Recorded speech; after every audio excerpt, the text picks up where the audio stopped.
ఈ దినమున ప్రభు నీతో సెలవిస్తున్న మాట. Praise the Lord. దేవునికి స్తోత్రం. హల్లెలూయా.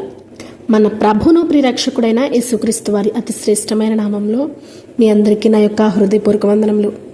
నేస్తమా, అందరూ బాగున్నారు కదా? నిజంగా మన ప్రభువు ఎంత గొప్పవాడో చూడండి. మనము అనారోగ్యంతో బాధపడినప్పుడు మనకు ధైర్యాన్ని ఇస్తాడు, ఆరోగ్యాన్ని ఇస్తారు. అంతేకాదండి, ఏది అడిగినా నువ్వు అడగాలని ఆలోచన వచ్చినప్పుడే ఆయన దృష్టిలో ఉంచుకొని నీకు సహాయం చేయగలిగిన గొప్ప సమర్థుడండి. నిజంగా ఆయనను మనం నమ్ముకోవడం చాలా మనం అదృష్టవంతులం. ఇంతటి అదృష్టం కలిగిన మనము దేవునికి ఇష్టంగా మనం ఉంటున్నామా? మనల్ని ప్రేమించే వారికి మనము ప్రేమ చూపిస్తూ ఉన్నామా? ఈ లోకపు ప్రేమ కొద్ది కాలమే ఉంటుంది, కానీ నీవు కనుక దేవుణ్ణి అత్యధికంగా ప్రేమిస్తే, ఆయన నీవు అత్యధికంగా ఆరాధించగలిగితే, ఆయనకు నీవు లోబడి జీవించగలిగితే కనుక ఎన్నో ఎన్నో గొప్ప ఆశ్చర్య కార్యాలు, అద్భుత కార్యాలు నీవు చూడగలుగుతావు. నిజమా? ఆయన నిన్ను ఎలా ప్రేమిస్తున్నారో తెలుసా? మనుషులు నీ దగ్గర కొంతకాలం వరకే ఉంటారు, అంతేకాకుండా ఆ ప్రేమను కూడా చూపగలుగుతారు. ఎందుకో తెలుసా? ఆ ప్రేమ చూపించేది నీ దగ్గర ఏదో ఉందని, నీ దగ్గర అవసరం కోసమే వాళ్ళు వాడుకుంటారే తప్ప ఎవ్వరు కూడా మన దగ్గర ఏమీ లేనప్పుడు ఎవ్వరూ మనల్ని గుర్తించరండి. మన దగ్గర ఏమీ లేనప్పుడు మనల్ని ఎవ్వరు కూడా ప్రేమించరు. దేవునికి స్తోత్రం. హల్లెలూయా. అది చాలా చాలా చాలా తక్కువ మందిలో ఉంటుంది. ఏంటో తెలుసా? ప్రేమ. కొంతమంది మనల్ని అత్యధికంగా ప్రేమిస్తూ ఉంటారు, మన దగ్గర ఏదున్నా లేకపోయినా. వాళ్ళు ఎవరో తెలుసా? వాళ్ళు ఎందుకు ప్రేమిస్తారో తెలుసా? కొంతమంది దేవుని ఎరిగిన వాళ్ళు, దేవుని ప్రేమను రుచి చూచిన వాళ్ళు, ఆత్మీయంగా బలపడుతున్న వాళ్ళు, దేవునిలో ఎదుగుతున్న వాళ్ళు మాత్రమే నీ దగ్గర ఏమున్నా లేకపోయినా నిన్ను ప్రేమిస్తూ, కేవలం నిన్ను ప్రేమిస్తూ దేవుని యొక్క అడుగు జాడలో నిన్ను నడిపించాలని చూస్తూ ఉంటారు. దేవునికి స్తోత్రం. హల్లెలూయా. అట్టివారే తప్ప మిగిలిన వారందరూ కూడా నీ దగ్గర ఏదో ఉందని ఆశిస్తూ ఉంటారు. దేవునికి స్తోత్రం. హల్లెలూయా. యెహెజ్కేలు గ్రంథము 36వ అధ్యాయము 15వ వచనంలో, ఈ దినమున ప్రభువైన యేసుక్రీస్తు వారు నీతో మాట్లాడాలని ఈ వాక్యం ద్వారా ఆశపడుతున్నారు.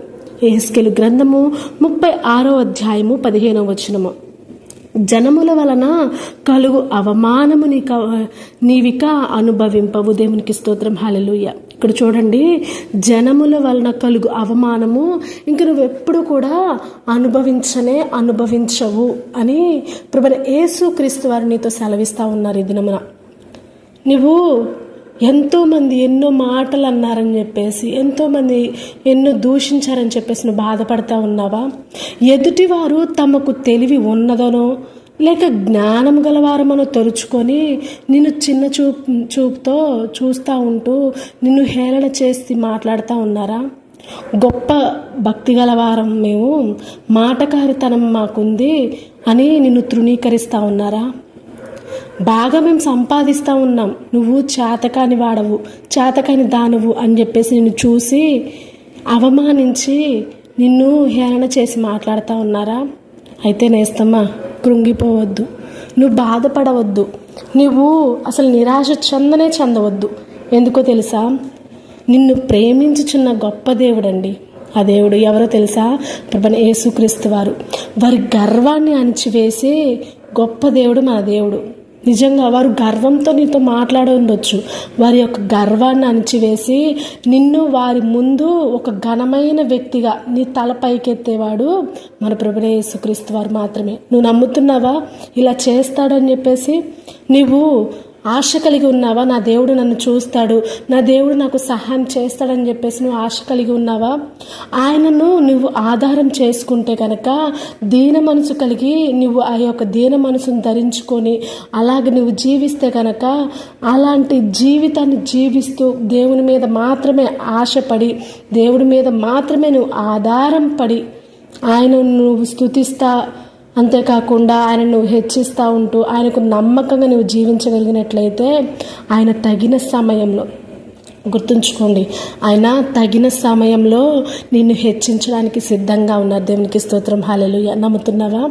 అలాగైతే ఈ మాటలు నీ కొరకే. నీవు పొందిన ప్రతి అవమానములకు ప్రతిగా రెట్టింపు ఘనతను నీవు పొందుకుంటావు. దేవునికి స్తోత్రం. హల్లెలూయా. నిజంగా ధైర్యం కలిగి జీవించు నేస్తమా. ఎవరి మాటలను పట్టించుకోకు, నీవు కృంగిపోకు, నిరాశపడకు. ఆయన నీకు సహాయం చేయడానికి సిద్ధంగా ఉన్నారు. నమ్మినట్లయితే చిన్న ప్రార్థన చేసుకుందాం. ప్రార్థన. సకల ఆశీర్వాదాలకు కారణభూతుడైన మా ప్రియ పరలోకపు తండ్రి, నీ నామమునకు వందనములు ప్రభువా. అయ్యా, ఈ లోకంలో నాయనా యేసయ్యా ఏదో నాయనా యేసయ్య తెలిసి తెలియక నాయన కొన్ని అవసరతలను బట్టి నాయన కొన్ని పనులు చేసి ఉన్నాం నాయన. కానీ వాటిని బట్టి మమ్మల్ని నాయనా యేసయ్య ఈ లోకంలో జనమందరూ కూడా మమ్మల్ని దూషిస్తూ ఉన్నారు. అయ్యా తండ్రి, మేము పరిశుద్ధంగా పవిత్రంగా జీవించాలని ఇప్పటి నుంచి మేము ఆశపడుతున్నాం. దయతో మాకు సహాయం చేయండి అయ్యా. ఇప్పుడు మోకరించి నాయన ప్రార్థనలో ఏకీవిస్తున్న ప్రతి ఒక్క బిడ్డ మనసు నువ్వు ఎరిగి ఉన్నావు కనుక ప్రభువా, కార్యము జరిగించండి, కృప చూపించండి. వారి యొక్క అవమానమునకు ప్రతిగా నీవు రెట్టింపు ఘనతను నువ్వు ఇస్తానని చెప్పావు కాబట్టి సహాయం చేసి నడిపించండి తండ్రి. అయ్యా, ఇంకెప్పుడు కూడా నువ్వు అవమానపరచబడవు ఈ జనముల్లో అని చెప్పేసి గొప్ప వాగ్దానం చేసి ఉన్నావు కాబట్టి అయ్యా, మమ్మల్ని అందరినీ మీరు జ్ఞాపకం చేసుకొని దీవించి ఆశీర్వదించి మా అవమానములన్నింటినీ కూడా కొట్టివేసి మేము యథార్థంగా నమ్మకంగా ముఖ్యంగా నీకునైనా యేసయ్య ఘనత తెచ్చే వారంగా మమ్మల్ని అందరినీ చేసి నడిపిస్తారని, మా కుటుంబాలను మీరు దీవించి ఆశీర్వదిస్తారని నమ్మొచ్చు. మా అవసరతలన్నీ కూడా మీరు తీర్చి సహాయం చేస్తారని ఈ చిన్ని ప్రార్థన సత్య పరిశుద్ధ నామంలో అడిగి వేడుకొని ప్రార్థిస్తున్నాము తండ్రి. ఆమేన్. Praise the lord.